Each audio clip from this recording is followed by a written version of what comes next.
भाषणं नुसती करत चाललेला आहात तुम्ही. इथं आम्ही सर्वजण, महाराष्ट्रातील जनता, सर्व इतर पक्षातले लोक दादांना न्याय कसा मिळतील यासाठी प्रयत्न करतायत आणि हे लोक मात्र भाषणाच्या माध्यमातून राजकीय टिप्पणी त्या ठिकाणी करत असतील. नाही, एकतर काय आहे की माझ्यावर टीका काही सत्तेतले लोक आणि नेते तिथं करतायत. काल अजितदादा पक्षातले जे काही प्रमुख नेते आहेत त्यांनी सांगितलं की मी इव्हेंट करतोय. बरं, मी इव्हेंट करतोय असं तुम्ही समजा. तर तुम्ही सत्तेत आहात ना, स्टंट करतोय. तुम्ही सत्तेत आहात ना, FIR हा सगळ्यांचा अधिकार आहे.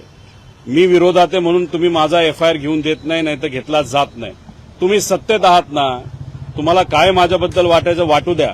मग सत्तेचा वापर करून तपास काय दिशेनं जातो हे आपण तात्पुरता बाजूला ठेवा. साधा एक FIR करून देण्यासाठी थोडीशी मदत तरी करा.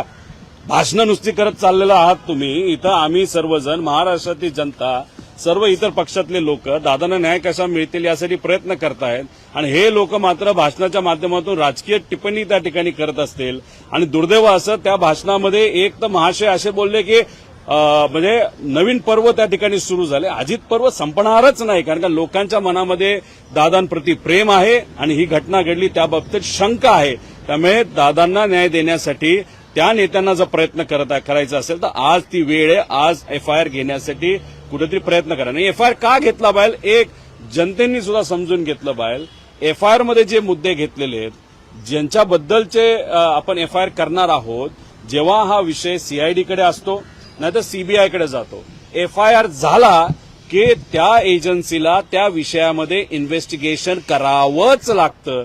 त्यामुळे FIR असणं हे महत्वाचं आहे. तो आपला अधिकार आहे. आणि जे मुद्दे आपण घेऊन जातो त्याच्यात जर आपण इन्व्हेस्टिगेशन नाही केलं तर हे क्रिमिनल इन्व्हेस्टिगेशन होणार नाही, फक्त ऍक्सिडेंटचं तिथे इन्व्हेस्टिगेशन होईल. म्हणून ही भूमिका त्या ठिकाणी आम्ही घेत आहोत. महाराष्ट्रातील सर्व बातम्यांचे विश्वासार्ह व्यासपीठ,